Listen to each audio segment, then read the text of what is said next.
So yeah, and it happens that one of the dragons is a Saskatchewan guy, so naturally he's there kind of on their side, and he's very good in terms of hearing them out. And yeah, and I developed I'm not sure how much, I developed a theory about how they might have gone about this whole canal project, or what appeal they may have drawn upon to make it successful. I'm not sure if they've gone in this direction themselves. Again, I limited my interviews with Ed Kidd somewhat, almost purposefully, so that I wouldn't, just be sort of stuck to what they did, but that I would dream up this notion of how it all came to fruition over 100 years and became what it was. And so so that's where it ends. And then of course, with the centennial celebration, it becomes a kind of it has a perfect sort of ending to it. And I have an epilogue in which I just kind of outline the way things are now, right now at the present time, and refer to the lake, of course. The lake being such a beautiful spiritual element, within the story. And yeah, so it ends. I like the way it ends, rather with a little epilogue, that kind of just brings everything to a conclusion. And in fact, Waka at this moment is in a state of what I call the palindromic syndrome, the idea of moving backward and forward, but never moving anywhere. At this moment, that's where we are in Waka. It's kind of like looking back, moving forward is the slogan I noticed on the Centennial crest, their logo.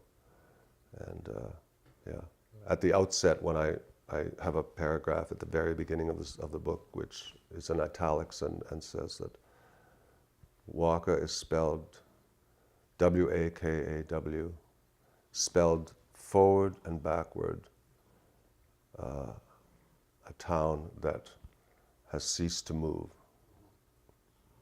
And that's the way until the new revolution, and then of course that kicks off the whole idea of the canal as a possible new, a revolutionary thing, and it would have been. I mean, it's just, as someone who grew up in Waka, it's hard to conceive of the town undergoing such a revolution. It's just been such a gradual process, as I say, just a town in stasis that is, wonderfully set up. It's working, things are going along nicely, but to suddenly, surge ahead just seems so unlikely. I don't know if that's its destiny or what, or the product of its name, Waka. They should have named it Geneva. Well, Waka, a Prairie Lake Town, is a book, I believe, that anyone living in Saskatchewan who grew up in the prairies, and particularly in agricultural communities, and that encompasses almost everybody, would find very enjoyable. It would speak to their own past, their heritage, and the book involves 5 generations of 3 families who make up the predominant groups in Waka, Saskatchewan, and I know that elsewhere in Saskatchewan, other groups tended to congregate.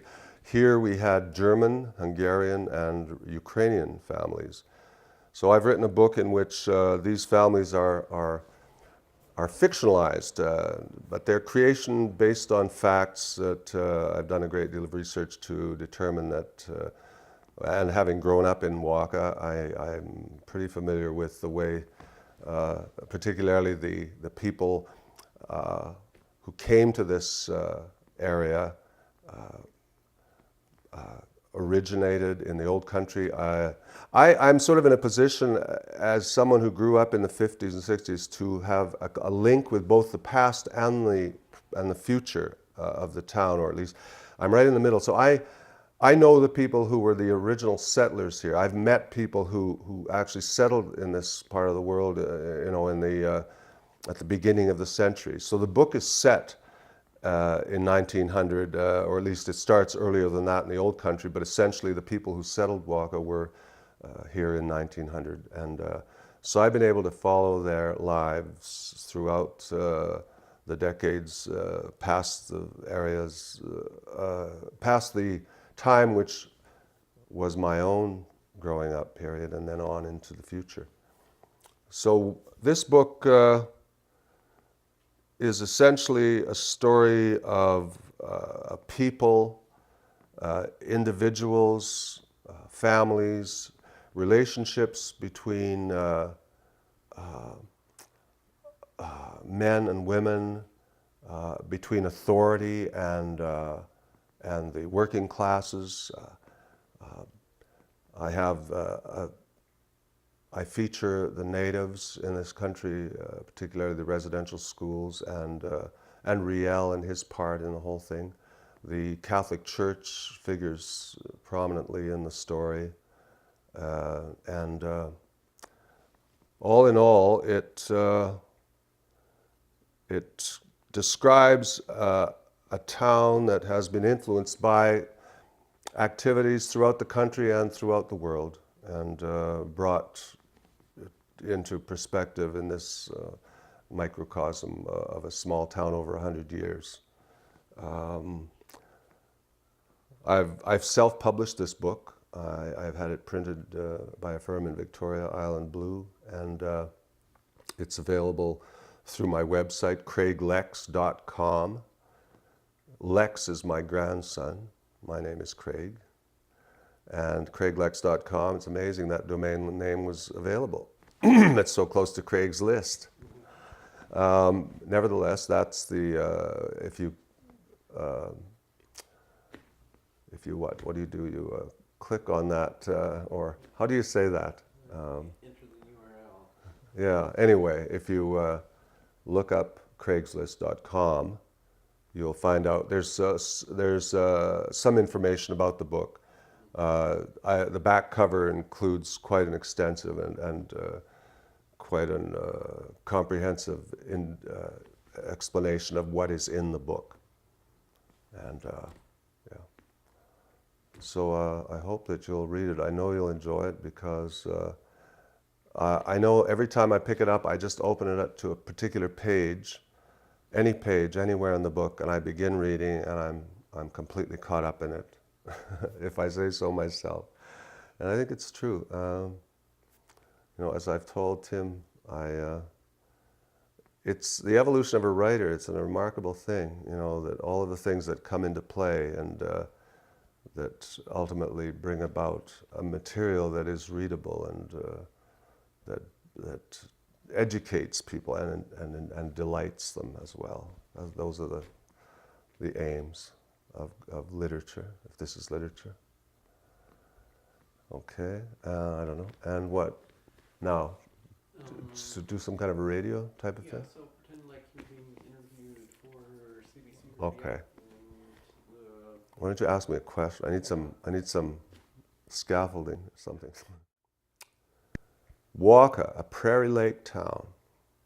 There aren't too many towns in central Saskatchewan that have lakes. And Waka is one of them. It was actually the result of a glacier that receded and left a kind of what's called a spillway throughout this area. So it's quite a nice lower valley or dale, glen, plateau that involves farming, but ends in this lake, which then goes on and feeds into the Carrot River and ultimately into Hudson's Bay and all the way to the sea. So Waka has a link to the sea. In any case, this story involves 5 generations of people who came to this country from Europe, Eastern Europe, from Hungary, Ukraine, and Germany. It begins in those countries with oppression and romance, and 3 couples enter the scene in Waka, settle, and carry on their lives, have children, build their farms, realize their dreams, fail to realize their dreams, and ultimately the town goes into a kind of a stasis in which nothing really happens after the initial burst of activity and ultimate burgeoning of the town in the 50s and 60s, and then remains rather on this plateau until more recently the threat of the hospital being closed, when the doctor who has been practicing for a career that spans 6 decades finally calls it quits. They can't seem to get another doctor, so that the hospital is ultimately closed as we speak. And so someone about 15 years ago devises a plan to rejuvenate the town by building a new subdivision around a canal that will join the lake with the town having been disconnected from the lake by the political shenanigans of 100 years ago, when money and land interests dislocated the town. And this canal would not only rejuvenate the town, bring back its economic base, but also historically rewrite the destiny of the town by returning it to its original location on the shores, western shores of Walker Lake. Yeah, so this book is 500 pages. And I bring in, having lived here, grown up in this town, and I left, went to university when I was 18 and have never come back other than to visit many, many, many times. My parents continued to live here all my life in the town I grew up, in the house I grew up in. So I've written a great deal from my own experience, as well as from experience that I have heard about in the past. As I said, I'm in probably the best position of anyone to write a story like this, because I am in the middle. I can look back to the early pioneers, and I can look ahead to today's condition concerning the town. I feel like I know the past of this town because I saw people with threshing machines. I watched threshing machines. My great-grandparents were farmers, and visited. I spent a lot of time in summers on the farm, so I have a sense of an agricultural community. Even though my parents ran a newspaper, which I guess gave me a grounding in writing and the genes to pull something off like this. Yeah, so if you're interested in this book, be sure to check my website. It's craiglex.com. craiglex, Lex.com. And it gives you a pretty good outline of what's in the book, and you can order it right there. And I'll send it to you.